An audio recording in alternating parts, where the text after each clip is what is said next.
Mam wielki zaszczyt i przyjemność zaprosić na spotkanie z jedyną i wyjątkową Tashą Suri, która gości tu dzisiaj i będzie dla was, będzie odpowiadać na moje trudne i wasze trudniejsze pytania, a potem będzie oczywiście podpisywanie. Tłumaczyć spotkanie będzie Marta Lis i jeszcze chciałbym przypomnieć o nieobecnym, a jest to człowiek, dzięki któremu mogliśmy te książki w Polsce przeczytać, tłumacz książek Taszy Suri w Polsce, Piotr Kucharski. A teraz mam taką prośbę, żebyście zrobili taką mega dużą wrzawę i powitali Taszę Suri, która specjalnie do was tutaj dzisiaj przyjechała. Także 3, 2, 1 i wrzawa. 3, 2, 1 już!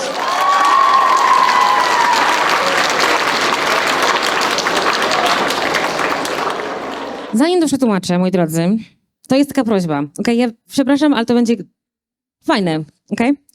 Tasza miała w czwartek urodziny. I ja bym chciała, żebyście zaśpiewali ze mną 100 lat. Ona już wie, co to znaczy. Ale prośba jest taka, że ja powiem 3, 2, 1, ale tak faktycznie wszyscy śpiewajmy. Bo ja już powiedziałam to dzisiaj rano, na spotkaniu dla blogerów, jeżeli ja będę sama śpiewała, no nie chcecie tego, okej? Więc 3, 2, 1 i wszyscy śpiewamy 100 lat, okej? 3, 2, 1. 100 lat, 100 lat, niech żyje nam.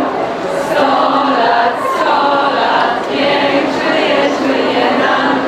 Jeszcze raz, niech żyje nam. Niech żyje nam. Kto? Nasza! Thank you so much. Dziękuję bardzo. Teraz przetłumaczę Daniela słowa. So hello everyone, welcome to Tasha, who kindly joined us here today. And he introduced me, that I'm Marta, hi. And he said that unfortunately the translator, the person who's responsible for giving us Tasha's books in here is not with us, Piotr Kucharski, but a big thank you to him for doing such a great job. Go Daniel, show us what you got. Zastanawiałem się, jakie pytanie zadać na początek. Czy o twoje pisarstwo, o jakąś książkę, ale w twoich polskich wydaniach pojawiło się takie stwierdzenie w twojej notce biograficznej, że mieszkasz w średnio nawiedzonym domu w Londynie. Okej, ja rozumiem, co to znaczy nawiedzony dom. Wyobrażam sobie chyba wszyscy sobie wyobrażamy jakieś stuki, puki, coś się porusza, gdzieś w pustym pomieszczeniu jakieś kroki słychać, ale co to tak naprawdę znaczy, że mieszkasz w średnio nawiedzonym domu? So he was wondering a lot what to start the conversation with, and then he noticed that you said at some point that you live in semi-haunted house. He understands the concept of haunted. Haunted is clear, but what does it mean, semi-haunted? So when I moved into my house, the old owners left behind almost everything from their old business. And their old business was a collectible toy company. So antique toys. And if you've ever seen the film Chucky, you understand why this was not great. And I thought, it's just a bit creepy. It's not haunted. It probably isn't haunted. But then I went into the basement and I switched on the light and the light flickered, never a good start. And in front of me was a green velvet chair, and the chair had a giant rip through the middle. And on the rip was a latex mask of a face. So I switched the light off, went no, and went back upstairs. Which is to say that if it's haunted, I just don't engage with it. Like there's probably a ghost in the basement, but it's none of my business. So it's only semi-haunted. Okej, kiedy wprowadziłam się do tego domu, stary właściciel zostawił swoje szczy, którym się zajmował, a biznes, którym zajmował się, to były zabawki. Prowadził firmę z zabawkami. Jeżeli oglądaliście film Chucky, to wiecie doskonale, o czym mówię. Było strasznie i wydaje mi się, że to nie jest nawiedzony dom, ale dla mnie trochę jest nawiedzony. W momencie, kiedy weszłam do piwnicy po raz pierwszy, światło zaczęło mrugać, nie przestało mrugać, a na środku tej piwnicy był duży, zielone krzesło, zielony fotel i miał ogromną dziurę w środku, a w tej dziurze była lateksowa maska. Wyobraźcie sobie, że lekko byłam przerażona. I jeżeli jest tam nawiedzony jakiś duch albo coś takiego, to ja po prostu nie wchodzę w nim w żadne kontakty. No to teraz przejdźmy do książki. Twój debiut literacki, Cesarstwo Piasku, było od razu dużym sukcesem. Dostałaś nagrodę za najlepszy debiut, dla najlepszej debiutantki przyznane przez British Fantasy Society. I jakby tego było mało, Time też zamieścił książkę na liście najlepszych powieści fantastycznych w 2020 roku. Zastanawiam się, czy taki sukces na samym początku to jednak jest sukces, czy jednak większa presja dla ciebie? Okay, let's go to your books. Your debut novel got straight away the Book Society Award of 2020, and then the Time decided that you. Oh, hi Sam. Decided put you on the list of top 100 fantasy books. That's a huge success, obviously. Congratulate you on that. But did it make you feel under pressure? Do you still find it to be pure success, or did it make you feel a little bit under pressure? Obviously, it was a huge privilege to be on the debut winner of the British Fantasy Society Award and to be on the Time 100 list. All of that was amazing, but success is a funny thing, and I think anybody who works in any job knows this. You know, you can do really well in one way, but in another way you feel like you failed. So I was really pleased to get these awards, but then I thought, you know, oh, I haven't done this or I haven't done this, you know, and I need to do better. So the pressure is definitely there, but what I've had to learn is to look for success in that comes from inside, that doesn't come from awards or come from sales, although sales are great. So what I always try and do is every time I write a new story, I try and write something I'm really excited about, which is why I'm always writing now really queer, very sapphic stories, because those are what really matter to me. And it's really wonderful to be able to have the space to tell those stories in my own voice. To oczywiście był wielki zaszczyt zdobywając tę nagrodę. Ale sukces to jest taka zabawna rzecz. Z jednej strony w każdej pracy, w każdej możliwej pracy, jaką wy dokonujecie, z jednej strony byłam bardzo, bardzo szczęśliwa, bardzo zadowolona, a z drugiej czułam, że za każdym razem muszę robić coś lepiej, muszę być lepsza. Odczuwałam ogromną presję, oczywiście. Sukces jest super. Tak w rzeczy samej, bo i fajne jest to, że zarabiam dosyć sporo i że mam fanów i tak dalej, ale dzięki temu sukcesowi mogę teraz tworzyć historie, które mnie cieszą, którymi jestem sama zachwycona. Dlatego właśnie teraz tworzę książki, które są pełne queeru, sapphic romansów i takie, których ja jestem zadowolona. No tak, no o sukcesie zawsze łatwo się mówi i przyjemnie się słucha.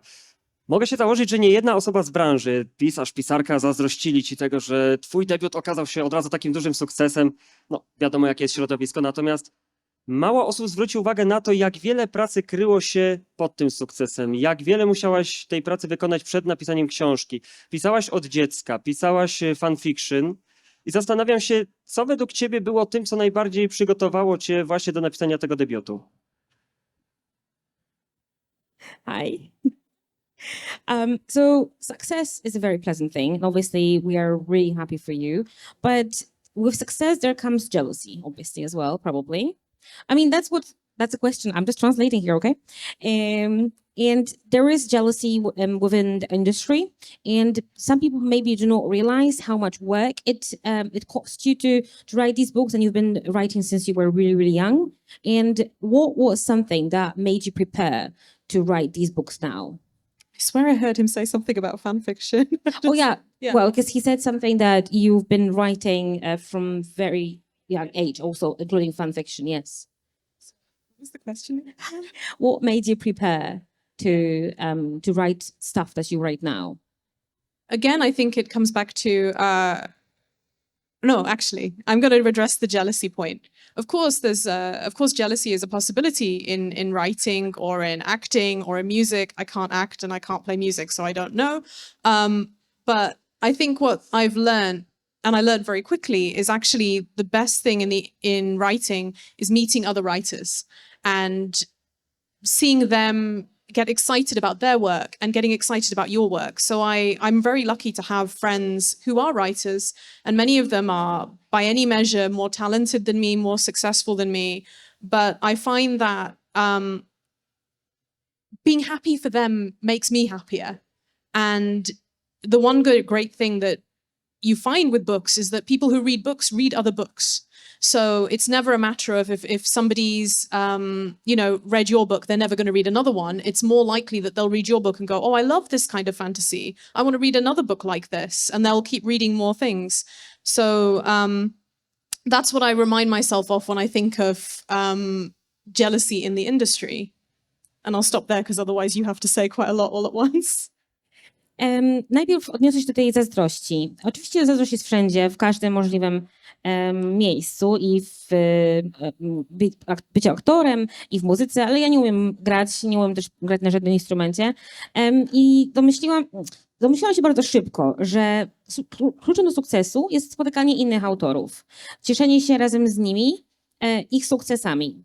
I wiedziałam, że nie muszę robić czegoś lepiej, czegoś bardziej, bo zabawna rzecz w tym czytaniu i pisaniu jest taka, że każdy czytelnik nie czyta tylko jednej książki, ale czyta też inne książki. W związku z tym, jeżeli spodobała mi się taka książka, to może sięgnąć też po moją książkę. I stwierdziłam, że bycie szczęśliwym dla innych autorów, dla innych osób autorskich, mnie również uszczęśliwia. I nieważne, czy jesteśmy, nieważne co piszemy, ktoś, kto czyta jedną książkę, może też polubić też drugą książkę. You want to address the second question? Oh, I forgot. Yeah. You've done lots of hard work since you were very, very young. And what was something that prepared you for how you're writing now? Was there anything in particular? University deadlines, writing everything at the last minute before having to hand it in. Doesn't change when you have a book deadline. You need at least a month in advance to panic, right? Because books are longer. But I always hit a point where I'm like, oh God, I have to meet that deadline. And then I just rush and get it done. Don't do that, but that's what I do. Myślę, że to, co przygotowało mnie najbardziej, to, że musiałam jakieś terminy na uczelni znaleźć. W sensie musiałam je... Deadline jest takie ciekawe słowo po angielsku, bo nie mamy go po polsku. To się nazywa nieprzekraczalny termin. Umówmy się, że deadline. Na uniwersytecie miałam dużo deadline'ów i z książkami mam bardzo podobnie, że też muszę je spełnić. Więc to mnie bardzo dobrze przygotowało i tak miesiąc przed zaczynam już panikować, że może nie zdążę. Wtedy zaczynam się brać do pracy, czego ogólnie nie polecam.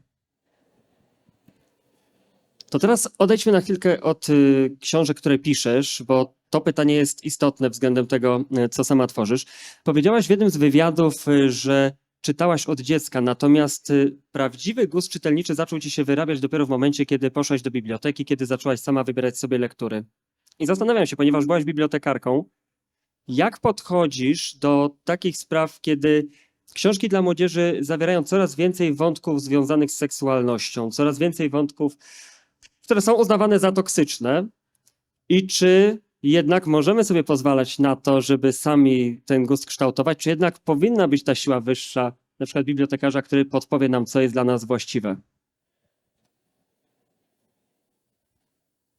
Okay, let's move on from your books for 1 second, because you used to be a librarian, academic librarian. And how do you feel about especially young adult books, now being spicier? And do you feel like when you were, do you feel like everyone is allowed to choose their own books to read? Or do you feel like there is a certain amount of pressure on librarians, for example, to recommend books that are suitable for a certain age?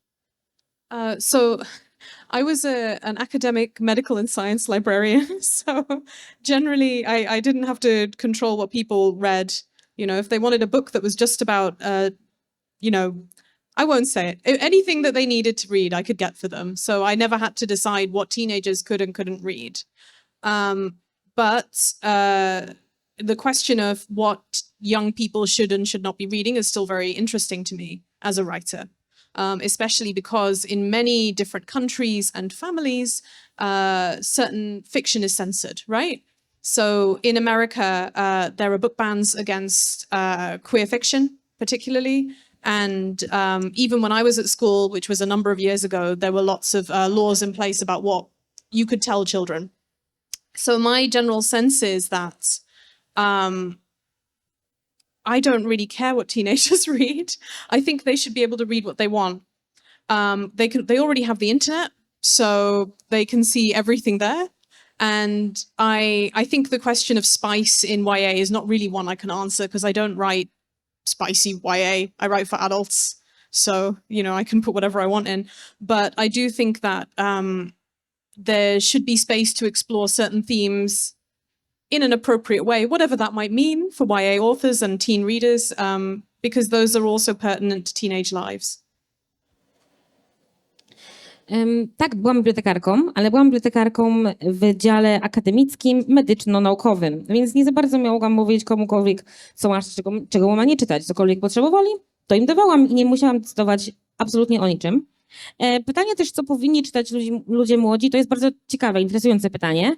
Natomiast nie wiem, czy do końca, czy to jest odpowiednią osobą, żeby zadawać te pytanie mnie, ponieważ ja nie piszę powieści dla młodych dorosłych, piszę powieści dla dorosłych i też nie za bardzo używam spicy scen.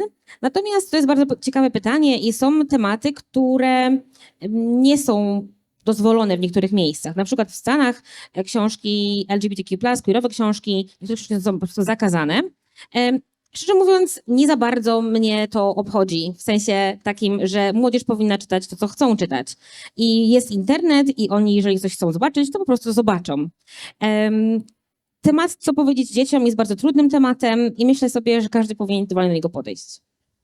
Zadałem to pytanie z prostej przyczyny. Mamy coraz większe zatarcie się między gatunkiem YA fantasy a fantasy i czasami zdaje się, że jedyna ta główna różnica polega na tym, że w młodzieżowej fantastyce mamy wątki romantyczne, właśnie te pikanterie, natomiast w dorosłej fantastyce jest tego jakby mniej. Nie wiem, czy zgromadzeni się z tym zgadzają. Stąd też zastanawiam się, tak, zależy jaki gatunek, ale zastanawiam się właśnie, czy te gatunki nie zaczynają się troszeczkę gdzieś zacierać bardziej?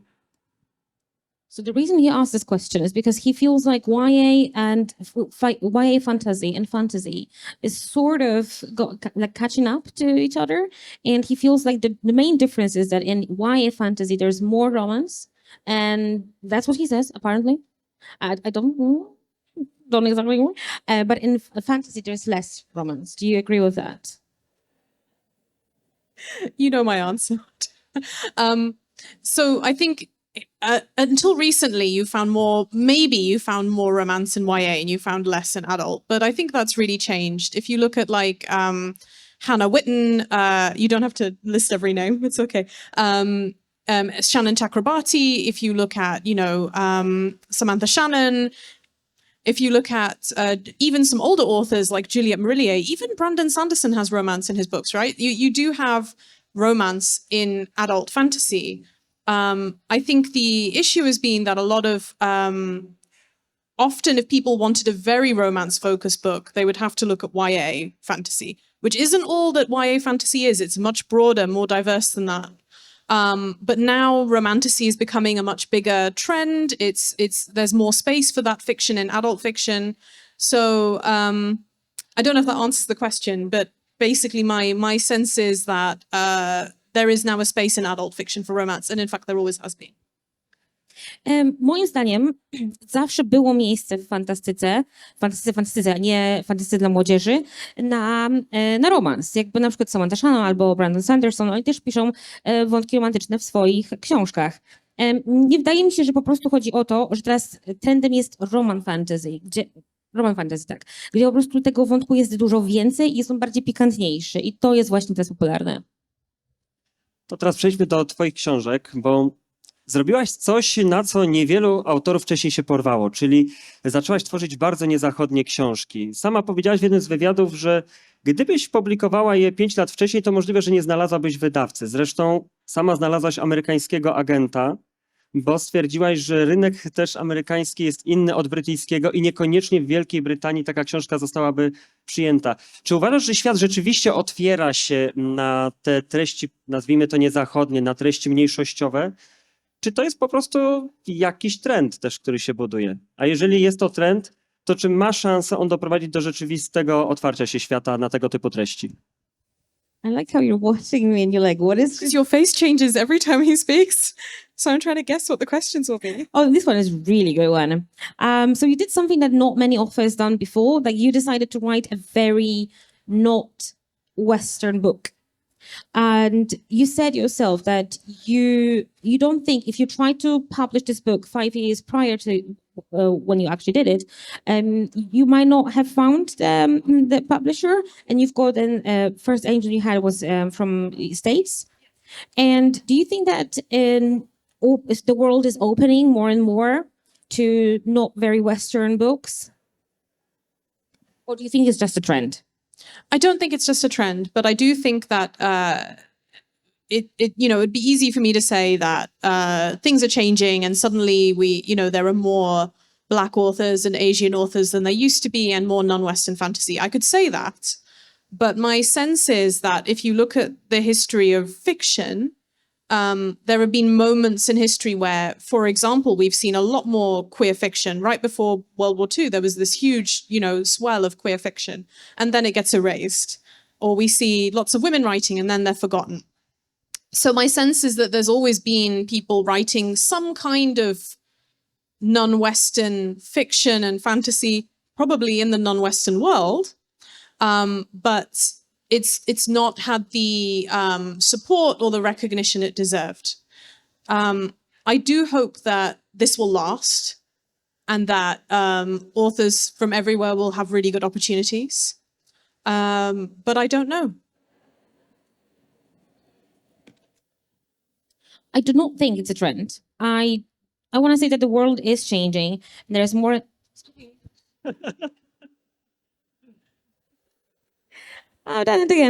Nie sądzę, że to jest trend. Myślę, że świat się zmienia. Jest coraz więcej azjatyckich... Mówiłam, że tak zrobię kiedyś. But hey, you know now that I'm accurate, right? At least you know I'm not saying something you're not. Świat się zmienia. Jest coraz więcej azjatyckich i czarnych i ogólnie coraz różnorodnych autorów, osób autorskich, które mają szansę pokazać swoje książki, pokazać swoje talenty, ale to nie jest tak, że tak nigdy nie było. Przed II wojną światową też było dużo powieści queer, które potem po prostu zostały totalnie wymazane. Tak samo było z powieściami kobiet, które wcześniej miały miejsce, a potem znowu zostały zapomniane. I one zawsze były i zawsze po prostu potem musiały zniknąć. Mam jednak nadzieję, że tym razem to zostanie z nami i to nie będzie się zmieniało w tą drugą stronę. Zastanawiam się tak naprawdę, czym dla ciebie jest fantastyka, bo wiele osób zapytanych o to, czym jest fantastyka, dla nich powie, że jest to forma ucieczki, eskapizmu. Natomiast ja mam takie wrażenie, czytając na przykład twoje książki, że jest to też próba skondensowania takiej wiedzy, doświadczeń, czy to na temat kolonializmu, mniejszości, które po prostu zamknięte w obrębie jednej czy kilku książek mogą zmienić nasz pogląd na świat. Czy uważasz w ogóle, że fantastyka może zmienić czyjś światopogląd? What is fantasy for you? Because some people say that fantasy helps them escape, but for you, do you feel like it's a little bit of like? Do you try to show some of your experience, some of your heritage in the books, and do you think that fantasy can change someone's point of view? I think the kind of accepted wisdom is that science fiction talks about what we could be, and fantasy talks about what we used to be. So, dragons, elves, we would have elves, but right, it's our imagined past, just an unreal world that doesn't have to be perfect. I don't know if I completely agree. I think that fantasy is an escape, but it's also about looking at the myths we tell about ourselves. Kind of a broad statement, stick with me. So if you look at something like Tolkien's work, what he was trying to do is create a mythic history of Britain, a sense of magic and possibility that just isn't in British folklore history, largely because the fact England colonized, it's not important. But so when I look at fantasy, I see it as a space where we can explore mythic stories about ourselves. What are we if we're not here? If we're not just going to our daily jobs and everything? What are we if we were allowed to be anything? So in that way, it's a space where I can explore my own heritage and the things that interest me on a big mythic stage. Do you want me to stop there or shall I answer the rest of it? But I do think it changes anybody's minds? No, I actually don't think that fiction can change somebody's mind if they're not open to changing anyway. You know, you can tell, you know, someone who's racist and homophobic 100 different ways, you know, have empathy. It won't work unless they want to have empathy. But I think what fiction did for me and does for a lot of people is it allowed me to feel seen and to feel accepted and to see other possibilities that I couldn't see in my daily life. So I'm not really writing to change minds. I'm writing for the people who need to see that they're not alone.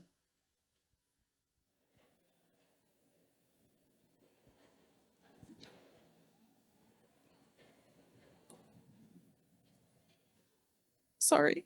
No, I'm just checking where it's the... Okay.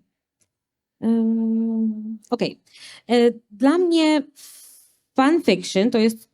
Mówi się, że fanfiction to jest coś, co mogłoby być, a fantasy to, co chcielibyśmy, żeby to było. I nie do końca się zgadzam. Faktycznie fantasy to jest jakaś tam ucieczka, ale spójrzmy na przykład na Tolkiena. Tolkien stworzył ten cały świat, magię i tak dalej. No, ale wiadomo, że nie miało miejsca i też jakby nie mogło mieć miejsca, bo przecież Brytyjczycy skolonizowali i potem też stwierdziła, że nie chce o tym rozmawiać jednak. Fantasy mówi o tym, kim jesteśmy, gdy nie jesteśmy tutaj, gdzie jesteśmy. Kim byśmy byli, gdybyśmy nie byli tutaj. Kim chcielibyśmy być.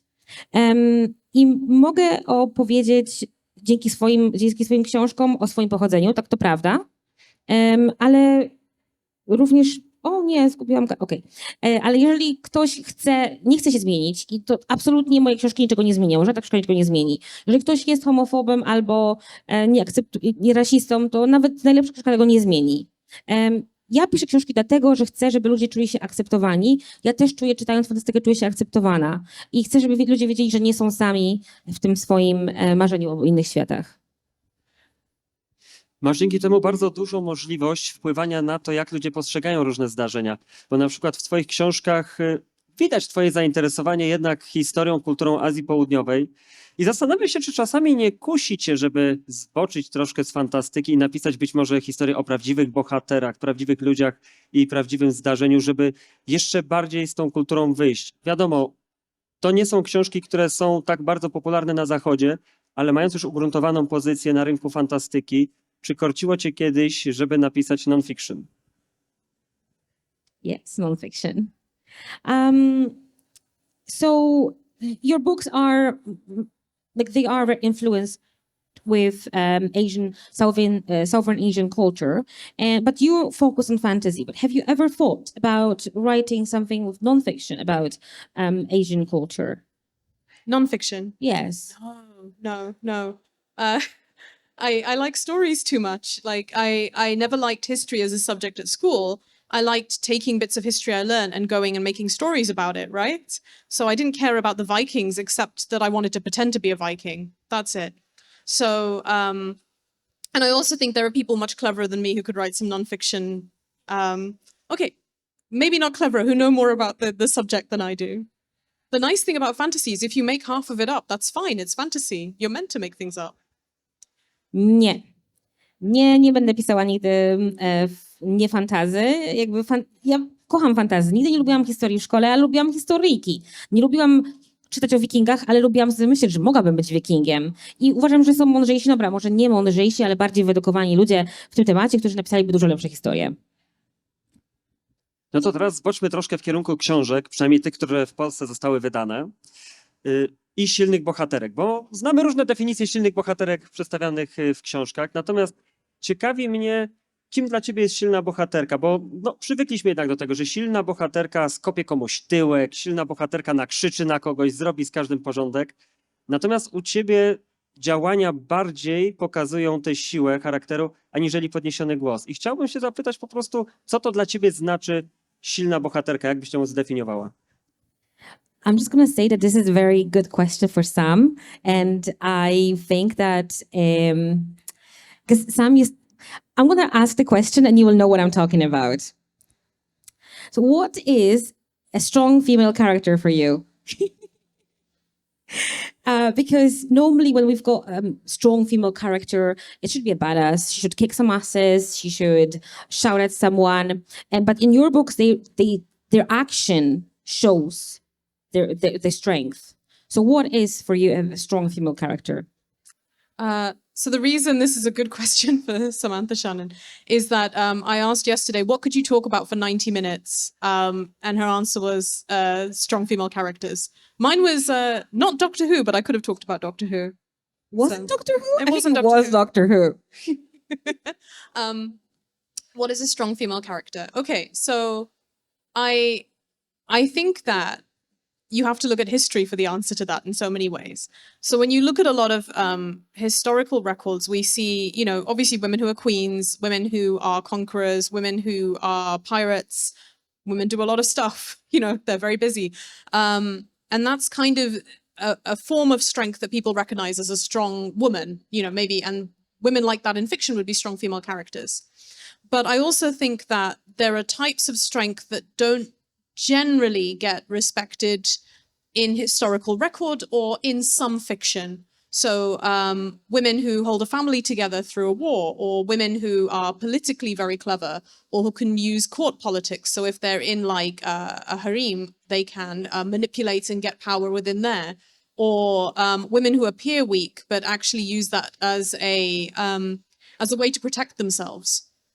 Often people look down on that because they say that's cunning or manipulative or, you know, not straightforward and brave. But I think those are also forms of power that are used by people who would die if they did anything else. And I think that's also strength, and I like to explore that in my stories. Powodem, dla którego to jest dobre pytanie dla Sam, to jest. Dobrze, mówię po polsku. To jest dlatego, że wczoraj zadałyśmy sobie pytanie w taksówce, o czym mogłabyś powiedzieć 90-minutową prezentację. Właśnie Sam powiedziała, że o silnych kobiecych charakterach, a Tasza stwierdziła, że mówi, że nie, ale to był Doctor Who, okej? Uważam, że historycznie rzecz biorąc było dużo bardzo ważnych i bardzo silnych bohaterek kobiecych, które były królowymi, które były... Tak. Natomiast kobiety są często postrzegane jako takie, które muszą być przebiegłe i muszą być silne, ale czasami są słabe, a mimo to nie muszą się uciekać do manipulacji. Ale manipulacja też jest świetnym metodą, żeby być silną. I są różne metody pokazywania swojej siły. I to, że ktoś jest piratką, czy ktoś jest właśnie królową, nie oznacza, że to są tylko silne osoby. Czasami siła jest pokazywana na przykład w tym, że jest się matką rodziny, opiekunką rodziny, albo że jest się politycznie dosyć mądrą i silną. I chciałabym właśnie w takim kierunku iść i takie bohaterki tworzyć. To teraz dajmy wam chwilę możliwości zadania pytania. Czy ktoś ma? Proszę, tutaj z przodu pytanie. Słuchajcie, tak. tak to...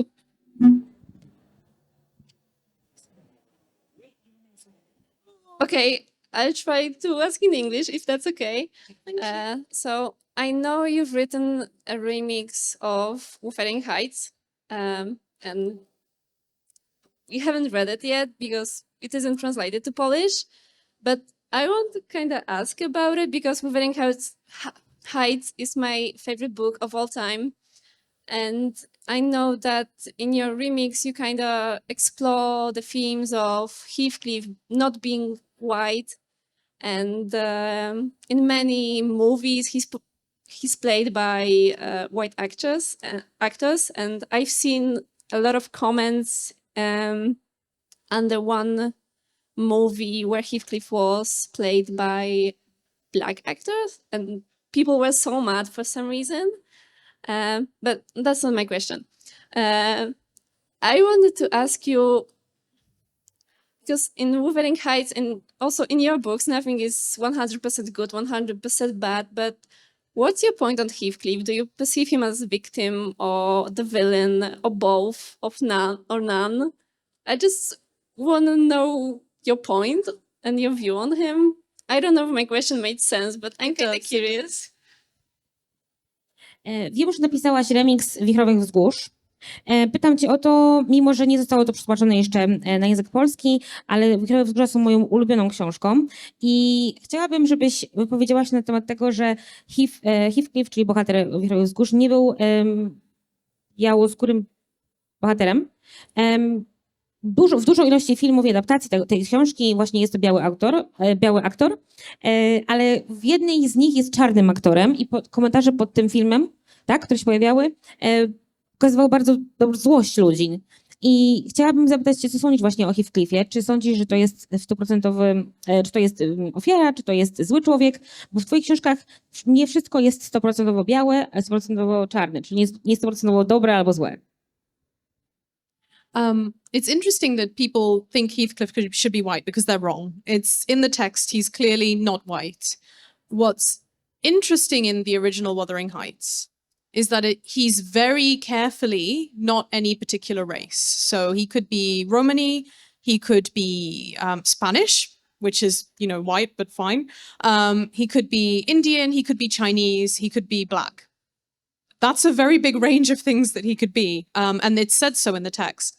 So to me, that's and you'll be sorry you brought me onto this topic, I'm sorry.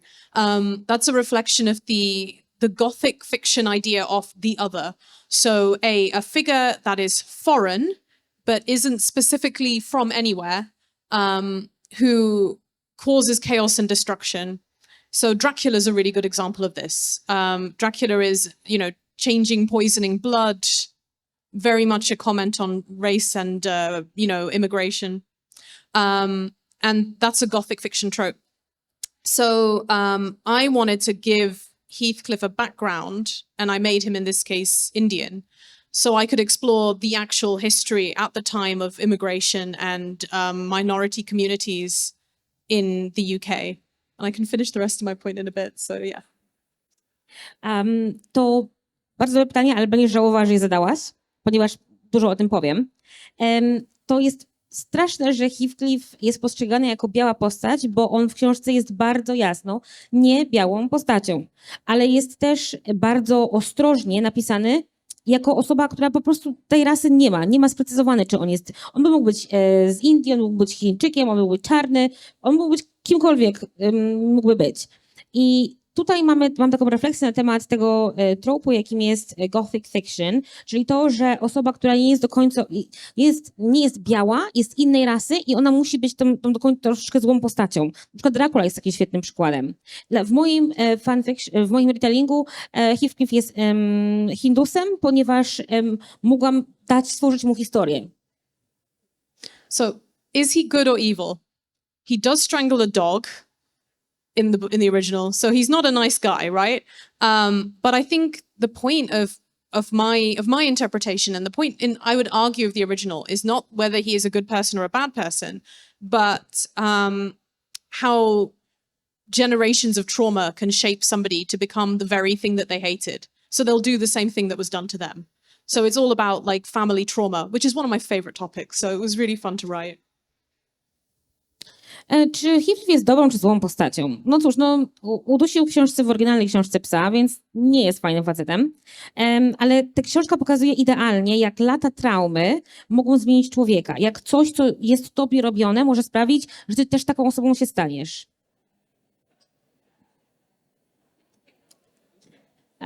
Pytanka? Podnosimy rączkę. O, Eli?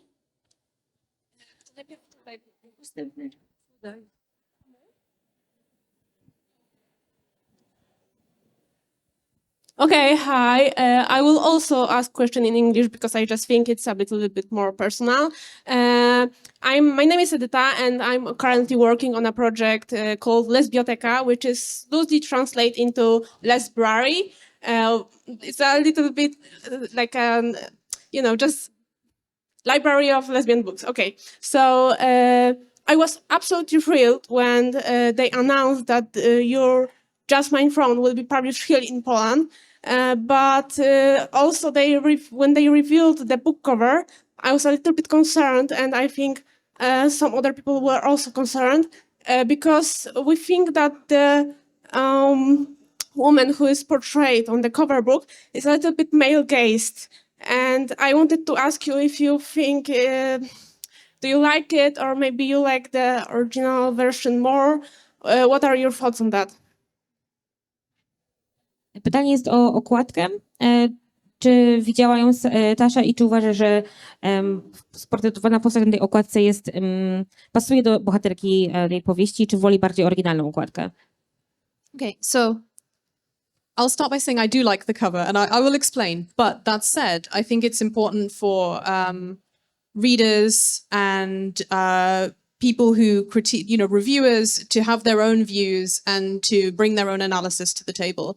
So if there are readers like you who feel that it is male gazy, I think it's important that you have these conversations and bring your analysis to the table, because fiction should be talked about, critiqued, analyzed, praised, whatever feels right. It's not a matter of you have to go in 100% loving anything, right?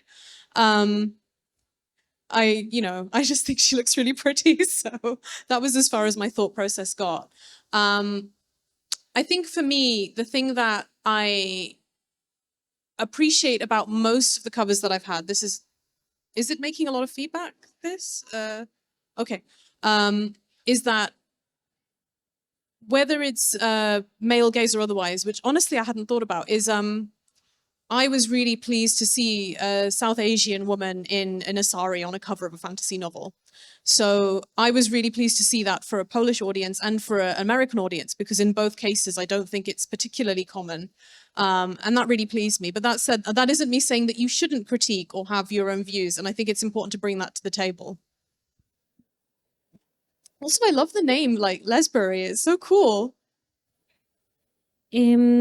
Podoba mi się ta okładka, lubię ją, ale rozumiem, że każdy ma własną... Feedback. Ale rozumiem, że każdy może mieć własną opinię i każdy może, zachęcam do dyskusji, do krytyki. Nie każdemu cokolwiek podoba się w 100% i nie każdy musi zgadzać się ze sobą w 100% i lubić coś w 100%. Bardzo podoba mi się ta okładka i tak samo jak bardzo podobało mi się to, że i w Polsce, i w Stanach Zjednoczonych te okładki są właśnie z bohaterką z południowej Azji, ponieważ nie spodziewałam się, że to może być możliwe. To powiedziawszy, super, że dyskutujecie i fajnie, że przynosisz, mówisz swoją opinię na głos.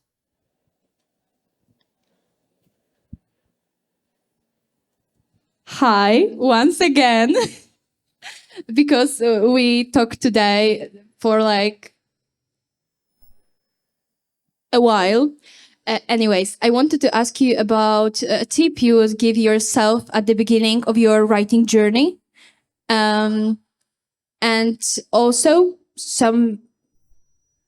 God, what am I doing wrong? Anyways, and some fantasy recommendations from you, especially like queer recommendations. Of course, yeah. The one advice I would give myself and anybody writing is calm down. You can't write something perfectly the first time. Nobody does. Maybe one person does. I don't know who they are and I hate them. But most people, you only begin writing a great novel by writing a bad one. So instead of focusing on writing perfect words, just write words that are fun and then fix them later. And I wish I'd taken that advice many years ago because I would have written a lot more books. In terms of book recommendations, I don't think it's been translated. I don't know what has and hasn't been translated yet. But I definitely think this hasn't, but I love The Unbroken by C.L. Clarke. I think that's wonderful. In terms of trans fiction, I'm a really huge fan of Lee Mandello's books. He writes horror. The Woods All Black, I think, is coming out in February, and it's a trans Appalachian American horror novel. Really great, love it. What else was really good recently? I was reading, what was Alison Saft's book called again? A Dark and Drowning Tide by Alison Saft is really good, and that's coming out soon. And that's got a protagonist that's butch, which just makes me really happy, and it's sapphic. Is there anything else I can think of? I mean, obviously the typical things like She Who Became the Sun, Priory of the Orange Tree, The Final Strife, Feybound's coming out in January, I think, which is a Fey sapphic romantasy. I could keep going, but I think I'll stop now. Sorry. That's okay. I know some of them, so I'll be fine. Witam jeszcze raz, ponieważ widziałyśmy się wcześniej. Jaką masz poradę dla osób, które zaczynają swoją pisarską przygodę oraz jakie książki fantasy polecasz? Jeżeli chodzi o tę poradę, to przede wszystkim wyluzuj. To, co napiszesz na początku, nie będzie idealne. Nawet w połowie. Napisz złą książkę. Lepiej jest napisać najpierw złą książkę, żeby potem zrobić ją dobrą książką. Pisz coraz więcej i po prostu poprawiaj błędy i pisz coś, co jest dla ciebie dobrą zabawą, a potem to naprawisz. Sama chciałabym się tej rady trzymać, kiedy sama zaczynałam. Jeżeli chodzi o polecajki, to książki Lee Mandelo, na przykład The Woods of Black. To jest książka, która wychodzi w lutym tego roku. Nie, przyszłego roku oczywiście. I ona główny bohater będzie osobą transseksualną i to będzie horror. Unbroken. She Became Sun, czyli rany. Ta, która stała się słońcem, dziękuję bardzo. Książka Samantha Shannon, Zakon drzewa pomarańczy, Final Strife, która jest książką Sapphic o Fae. Have you mentioned anything else? Feybound, I think. Feybound. Yeah, and A Dark and Devouring Tide. Okej, wiecie co zrobimy? Zrobimy tak, że ja po prostu zapytam Taszę potem o te nazwy i wstawimy to na stories na Targi Fantastyki, okej?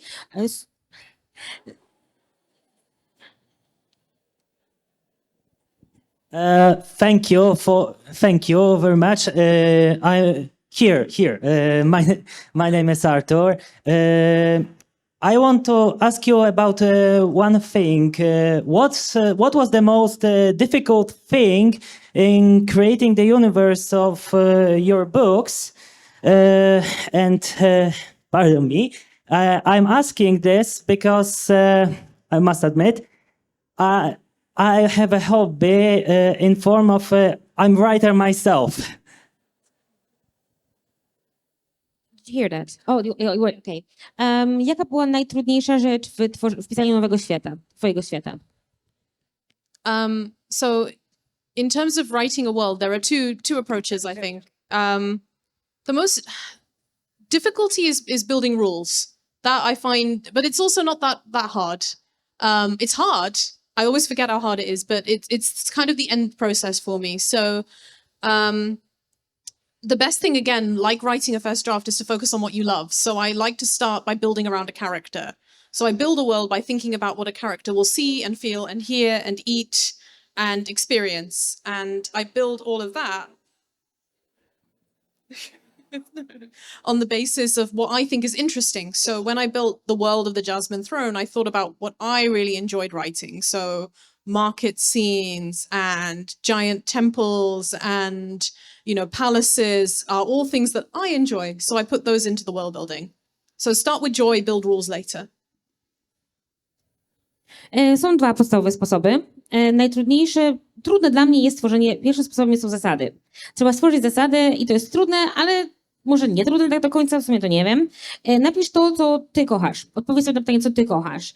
Twórz postać taką, jaką ty kochasz, czyli co ta postać je, co ona czuje, co ona robi, czego doświadcza i to, co tobie się podoba. Napisz o dla mnie to są markety, czyli targi, pałace, świątynie. To, co tobie się podoba, od tego zacznij to pisać. What was the second one? Because you said there were two ways to start building. Oh, sorry. The second way is to build the world first. And that I think is done by people who really love history and world building. So if you are somebody, for example, who likes to build, if you're a dungeon master in Dungeons and Dragons, you probably want to build the world first and then populate it with your characters. But that isn't my personal preference. It's still a good way. Druga opcja jest taka, że stwórz najpierw swój świat. Jeżeli ktokolwiek grał w Dungeons and Dragons, to wie, o co mi chodzi. Po prostu stwórz świat i wrzuć do niego tych ludzi. Salutations, Miss Tasha. I wanted to say that it's a great honor for me to meet you in person. My name is Patrick, and I have two questions. As you draw influence from Indian culture, have you thought about creating a board game or a console game set in your universe in the book of Jasmine Throne of Empire of Sands? And the second question will be about Doctor Who. As you have written a book about Doctor Who set in 1970s, Would you return to that setting in the future, I wonder? Because they are very inspiring settings, and you know how to inspire us. Patryk zapytał o to, czy myślała kiedykolwiek Tasza o to, żeby stworzyć na podstawie swoich książek grę planszową albo grę wideo. A drugie pytanie jest o doktora Who. Tylko zgubiłam ostatnie słówko. Okej. Czy będzie pisała książki dalej w tym temacie? I've never thought of making a board game or a console game. I like to play them though. Baldur's Gate's great. I've been talking about that all week and make everybody sick of me. In terms of Doctor Who, I loved writing a Doctor Who novella. I love Doctor Who. I love all of that. But I could only write in that world if they invite me to write again. So if they do, I would do it because it was really fun. Lubię gry. Taka side note, Tasha just got a PS5 for her birthday. And she's like, I'm so excited to be here, but I also want to go home and play. Więc Tasha bardzo lubi gry i jakby nie myślała nigdy o tym, żeby stworzyć grę na podstawie swoich książek, ale bardzo lubi grać w gry. I teraz gra Baldur's Gate? Baldur's Gate, that's what she's playing now. Jeżeli chodzi o to drugie pytanie, czyli o doktora Who, no to bardzo chciałaby napisać kolejną nowelę do doktora Who, bo bardzo lubi ten świat i jest fanką doktora Who, ale może zrobić tylko wtedy, kiedy zostaje zaproszona, żeby to napisać, a na razie jeszcze nie była, więc jak będzie, to napisze. Hello again.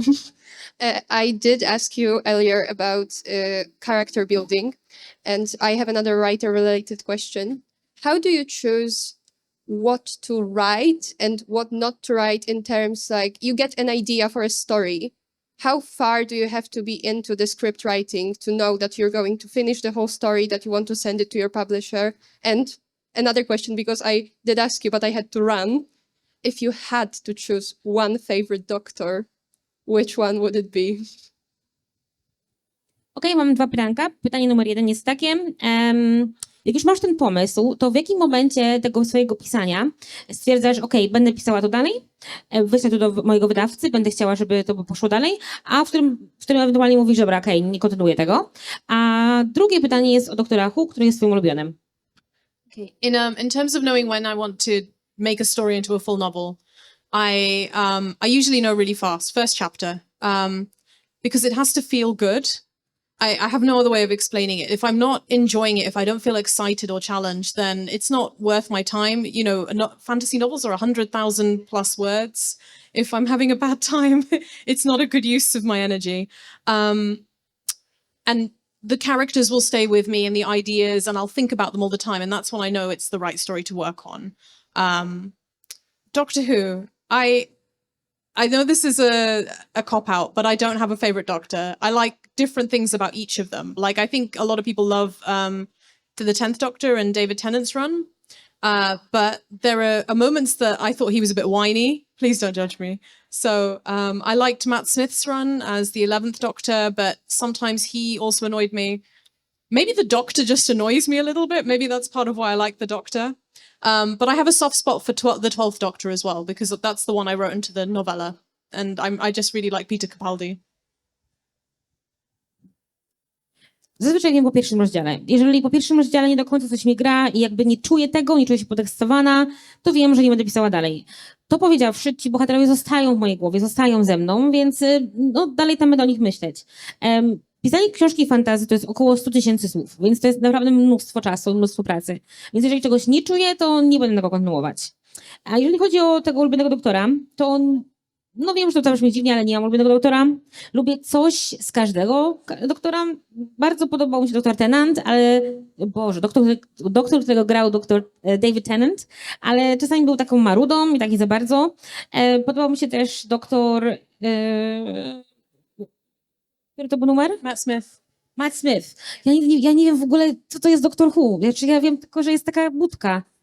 Okej, czyli 11 też jej się podobał, ale w sumie uważam, że każdy ma coś denerwującego w sobie i ma taki sentyment do 12, właśnie o nim pisała swoją nowelę. I told you that Doctor Who questions will be very difficult for me because I have no idea what I'm talking about. It's like David Tennant and that's it. Okay, I have a second question. I hope that's okay. And I'm not taking anyone's time, but I have like a small addition to Ellie's question because they asked about queer recommendations. And I wanted to ask you, maybe you can recommend us something about your culture, about your heritage. It doesn't specifically has to be like fantasy, but it's not something that we see in media, especially in Poland often. And well, I really liked everything basically in your books, like the cultural things that you based on your experiences and on your heritage.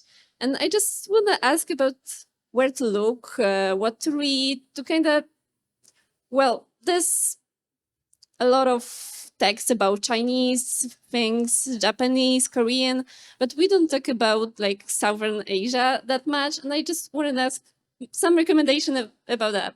Of course. Myślę sobie, że zanim zacznie Tasza to mówić, to ja prawdopodobnie nie znam tych książek. Więc umówmy się tak, że znowu, ja po prostu wezmę od Taszy te rekomendacje i po prostu wstawię je na stories Targu Fantastyki, okej? Ale pytanie brzmiało tak, jakie książki rekomendujesz do czytania, nie muszą być fantasy, o swojej kulturze i o swoim dziedzictwie, jeżeli chodzi o południową Azję, bo uważam, że nie ma takich książek dużo w Polsce, nie mówi się o nich w mediach, są o Chinach, o kulturze Japonii, a o południowej Azji za bardzo nie ma. So I told him that what I'm going to do is I'm gonna butcher the names. So probably what the best thing to do is that you're gonna tell me later on, and I wanna write it down and I wanna post it on socials, if that's okay. Yeah, that's okay. The previous ones as well, the fantasy ones. Yeah. So you don't. Should I? I mean, you can tell them. Okay. Yeah. I think that there are so many resources out there, but they are hard to find. Ira Makoti wrote Daughters of the Sun, I think it was called, about various Indian princesses and empresses. There was a book called Empress. I can't remember who wrote it. I'm sorry. About Nur Jahan, who was a really significant figure in the Mughal era. This is the era of India that I know the best, unfortunately. There's also, God, I forgot. I'll have to look up the names as well so I can give a proper list. But there was Abraham Irali wrote a number of books about Indian history, including The Gem in the Lotus, Age of Wrath, and a number of other books. So his are very interesting, but they're quite old now. So they're not all the best resources, but they're a good place to start, right? There's also an author called Anne-Marie Barber, I think, who wrote about that era too. So they're all really interesting books to read. In terms of South Asian authors that are really interesting, Nikita Gill writes poetry. It's really good. In fantasy, there's Roshni Chokshi. She's really amazing. In non-fantasy, there's so many authors. I can't even begin. But Jhumpa Lahiri is one that I really like. I think her work is great. In terms of British Asian, so like South Asians in Britain, there's some really good books, but there's some really good films as well. Like East is great. And My Beautiful Laundrette. They're both very old films, but they're really interesting. Okej, tak jak powiedziałam, bardzo, bardzo chętnie napiszę wszystkie te tytuły, bo nie chcę też czegoś źle powiedzieć, coś źle napisać, okej? Okej, dziękujemy. Czy mamy jeszcze jakieś pytanie? Okej? Hi. I wanted to ask you about your opinion on generative AI for authors. What do you think about it? Do you use it at any stage of your work, of your process, to generate ideas even? Do you think that authors should see it more like an opportunity or maybe even a threat in terms of future? I don't know enough to be that helpful, but sorry, I should let you translate it first, yeah. But the one thing I think is very important with any new innovation in technology is to think about worker rights, because we can think about what we can do with something, or we could think about what we realistically, what will protect people. So one of the big issues with AI is in order for AI to function, it has to be fed a data set. And if you are working with data sets and machine learning in academia, you have to get the permission to use those data sets, right? Commercial companies maybe don't do that. They don't do that. So if my work is taken to feed an AI without my permission and I'm paid no money for that, that's stealing. In which case, it's not, that needs to be resolved. That's a big question. So I can't really answer it in a lot of ways, but I think that there are possibilities in AI. I don't know that I want to live in a world where I'm looking at like art made by machine and stories made by a machine and, you know, never seeing a person's own thoughts and feelings brought into play. That feels quite sad to me.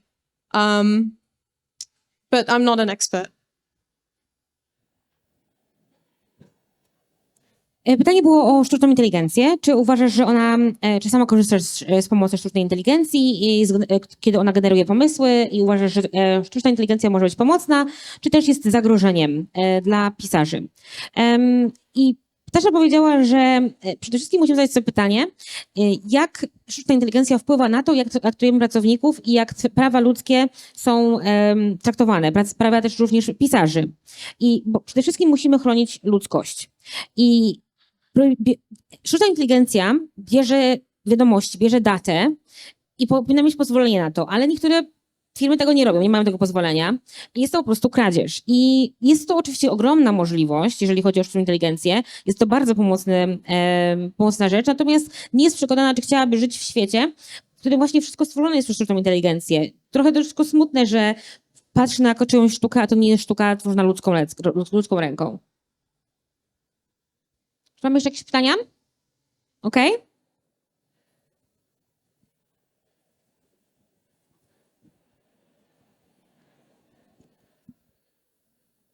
Zadam po polsku, bo nie mogę się teraz wysłowić po angielsku. Okej. No Tasza na pewno lubi fantastykę inspirowaną kulturą właśnie hinduską i południowej Azji.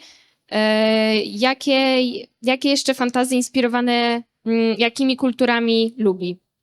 Okay, so you definitely like the fantasy inspired by Southern Asia. What else do you like? What else inspires you? What other cultures? My cultures, yeah? Pardon? My inspiration? Yes. Yeah, my inspirations.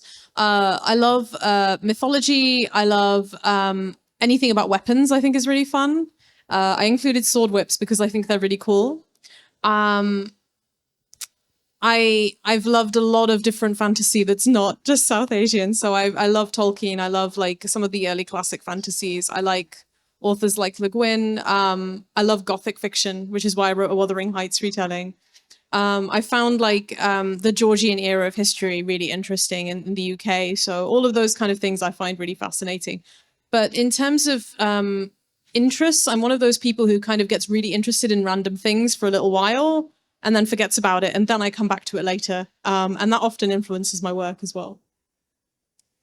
Oczywiście inspiruję się też bardzo różnymi miejscami, ale też inspiruję się na przykład mitologią, inspiruję się bronią, inspiruję się Tolkienem, inspiruję się również historią gregoriańską Wielkiej Brytanii, Anglii, gotycką fantastyką, ale jest taką osobą, która totalnie się zafiksowuje na temat bardzo różnych dziwnych rzeczy. I to też daje mnie inspirację. Okej, myślę sobie, że możemy się już żegnać z wami. Bardzo, bardzo, bardzo dziękujemy, Danielu. Serdecznie dziękujemy za to, że byliście z nami. Podziękujmy przede wszystkim Taszy za to, że odpowiadała dzielnie na wasze pytania. Wielkie oklaski na koniec. And thank you to Marta and to Daniel for all your hard work. Właśnie ja chciałem podziękować z całego serca Marcie, bo zobaczcie, jak dzielnie tłumaczyła przez ten czas. Wielkie oklaski dla Marty. Wielkie brawa. Kwestia techniczna, tylko pamiętajcie, że sekundkę potrzebujemy, zanim tam przyjdziemy, bo musimy sobie chwileczkę odetchnąć, troszeczkę wody napić, dobrze? Że jeszcze raz dziękujemy, Tasza, że byłaś z nami. Mamy nadzieję, że to nie jest twoja ostatnia wizyta w Polsce, że odwiedzisz nas jeszcze nie jeden raz. Thank you so much, Tasha. We hope you enjoy your time spent in Poland, and we hope that you're going to visit us again. I would love Thank that. you.